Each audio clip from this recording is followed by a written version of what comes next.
जून 2025 बिहार के नालंदा जिले के बिहार शरीफ में एक लड़की की बेरहमी से हत्या होती है। हत्यारा शव को एक नई चमचमाती सूटकेस में बंद करके नाले में फेंक देता है। बात पुलिस तक पहुंचती है, लेकिन जांच शुरू होते ही पुलिस को हत्याकांड के साथ साथ एक चोरी कांड की भी गुत्थी सुलझानी पड़ती है। दरअसल जिस सूटकेस में शव को फेंका गया था, वो सूटकेस ही चोरी हो जाता है। सुनकर अजीब लगता है, लेकिन यही सच है।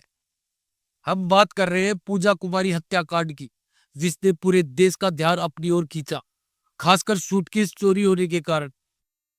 आखिर इस कत्ल के पीछे की वजह क्या थी? पूजा का कातिल कौन था? हत्या क्यों की गई? और सबसे बड़ा सवाल, हत्या के बाद शव छुपाने के लिए इस्तेमाल हुआ सूटकेस किसने चुरा लिया?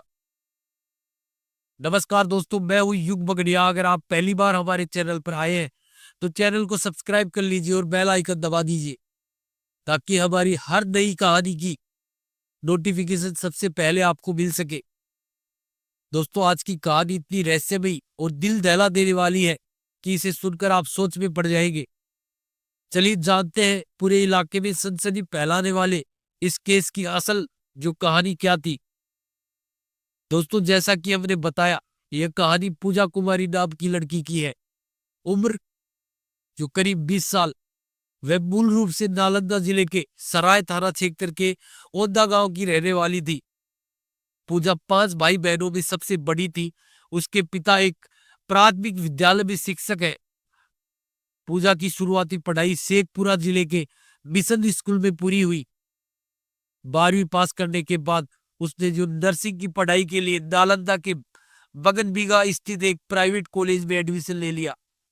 शुरुआत में वह घर से ही कॉलेज आती जाती थी, लेकिन बाद में कॉलेज के पास किराए के कमरे में रहने लगी। हालांकि छुट्टियों में वह अक्सर घर चली जाया करती थी। जून 2025 में वह घर पर ही थी, लेकिन 17 जून 2025 को पूजा ने परिवार से कहा कि कॉलेज में एग्जाम की तैयारी के लिए ही यूनिफॉर्म लेनी है। वह उसी बहाने से जो घर से निकल गई। उसने बताया कि शाम तक वापस लौट आऊंगी, लेकिन वह नहीं लौटी। पूजा के पिता को जो रात होते होते चिंता सताने लगी। वह कॉल करते हैं, लेकिन मोबाइल स्विच ऑफ आता है। परिवार खुद से खोजबीन जो अपनी शुरू करता है, संपर्क करने की कोशिश करता है, लेकिन पूजा का कुछ अता पता नहीं चलता। मजबूर होकर रात में पूजा के पिता बिहार शरीफ नगर थाने में जो पहुंचते हैं और बेटी की मिसिंग रिपोर्ट दर्ज करवाते हैं। अब तारीख बदल चुकी थी, 18 जून 2025। यही से पुलिस की जो सक्रियता शुरू होती है। मामला एक जवान लड़की के गायब होने का था, इसलिए पुलिस तेजी से काम में जुट जाती है। जो एसएसओ दीपक की निगरानी में जो पूजा की तलाश शुरू होती है।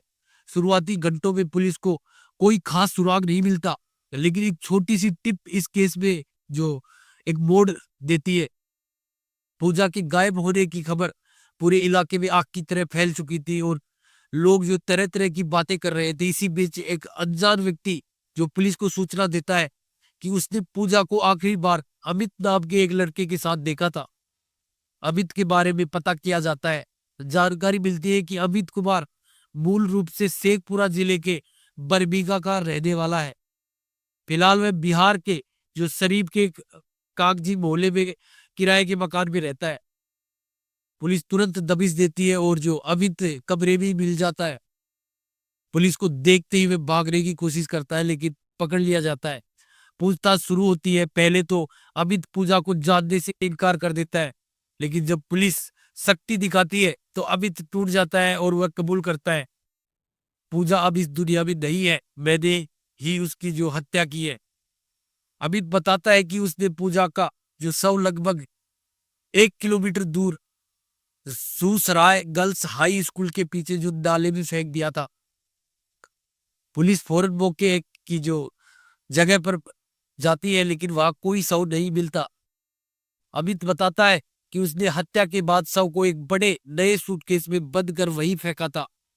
स्कूल के पीछे पानी भरा होने की वजह से पुलिस को शक होता है कि शव बह गया होगा। सर्च ऑपरेशन शुरू होता है और थोड़ी देर की मेहनत के बाद पुलिस को पूजा की डेड बॉडी मिल जाती है। लेकिन यहाँ इस केस में एक बेहद अजीब ट्विस्ट सामने आता है। अमित ने दावा किया था कि उसने शव को एक बड़े सूटकेस में बंद करके फेंका था। पुलिस को पूजा का शव नाले के पानी में तो मिल जाता है, लेकिन जो सूटकेस वो गायब था। अब सवाल यह था कि सूटकेस गया कहाँ? क्या किसी ने शव का जो सूटकेस जो चुरा लिया? यह अपने आप में पुलिस के लिए एक अनोखा और हैरान करने वाला मामला बन गया।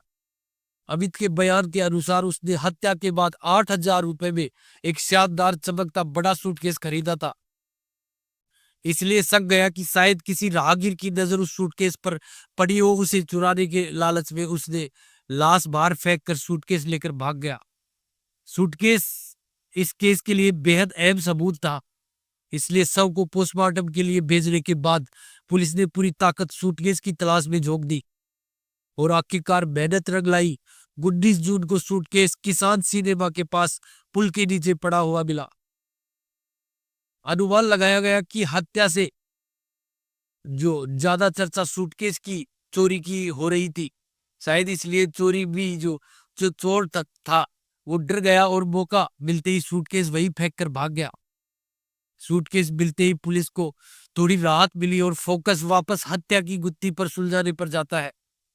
पुलिस जब अमित के कमरे की तलाशी लेती है तो वह खून के धब्बे मिलते हैं, जिन्हें छुपाने की नाकाम कोशिश की गई थी।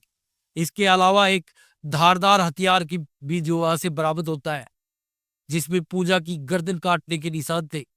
हर सबूत यही चिल्ला रहा था कि यह दिल दहला देने वाला कांड जो अमित कुमार ने ही अंजाम दिया।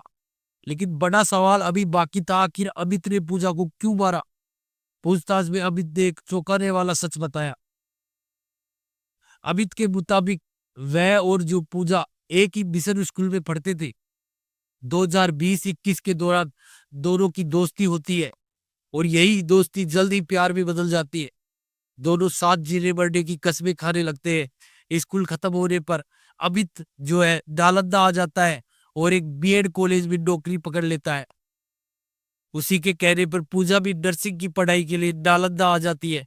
पहले वह घर से आना जाना करती थी, लेकिन अक्टूबर-नवंबर 2024 में एक किराए के कमरे में रहने लगती है और यहीं से इनका मिलना जुलना और बढ़ जाता है।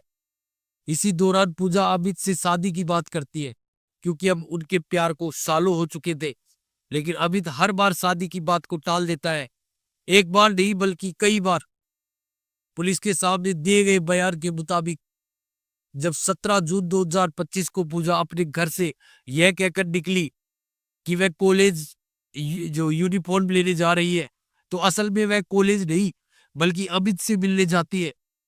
अमित उसे अपने किराए के कमरे पर बुलाता है। मुलाकात के दौरान पूजा फिर से शादी की बात उठाती है। कारण यह था कि पूजा के परिवार वाले उसकी शादी कहीं और करवा रहे थे और जो शादी है तय भी हो चुका था कि 22 जून को लड़के वाले पूजा को देखने आएंगे। परिवार ने पूजा और अमित के रिश्ते के बारे में पहले से जाना हुआ था। शुरू में परिवार को यह रिश्ता मंजूर भी था, लेकिन जब उन्होंने अमित की पृष्ठभूमि जांची तो पता चला कि कुछ सालों पहले अमित का किसी और लड़की से अफेयर था, जिसके साथ उसने शादी का वादा करके और बाद में उसे छोड़ दिया था। पूजा के परिवार में भी जो ये डर है घर करने लगा कि अमित आगे भी चलकर ऐसा ही करेगा। वे पूजा से कहते रहे कि अमित को भूल जा और उनकी पसंद से किसी और लड़के से शादी कर ले, पर पूजा मानने को तैयार नहीं हुई और बार बार अमित को शादी के लिए मनाने आई। इसी दबाव और लगातार शादी की बातों से परेशान होकर अमित को लगने लगा कि वह पूजा से जो पीछा नहीं छुड़ा पाएगा और फिर वही जो भयानक कदम उठाता है। कमरे के अंदर मौजूद एक धारदार हथियार निकालकर वह पूजा के गले पर वार कर देता है। पूजा बचने की कोशिश करती है पर सफल नहीं हो पाती। अमित बेरहमी से उस पर वार करता रहा और जो पूजा की मौत हो जाती है, उसका गला रेत दिया जाता है। हत्या के बाद अमित जो घबरा जाता है और शव को ठिकाने लगाने के लिए तरीकों के बारे में सोचने लगता है। जब उसे कोई ठोस जो रास्ता नहीं सूझता तो वह अपने एक दोस्त शशिकांत उर्फ आरव को फोन करता है। शशिकांत भी नालंदा के बरबीघा का ही रहने वाला था और अमित का पुराना जानकार था। अमित पूरी बात शशिकांत को बताता है।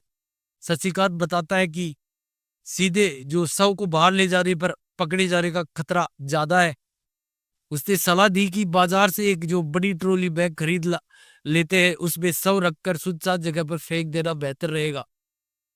यह आइडिया आबिद को पसंद आता है, लेकिन अकेले यह सब करने की उसकी हिम्मत नहीं होती। इसलिए वह शशिकांत को मदद के लिए बुलाता है और शशिकांत भी इस बुरा में शामिल हो जाता है। दोनों मिलकर बाजार जाकर 8,000 रुपए में एक बड़ा जो ट्रॉली बैग खरीदते हैं।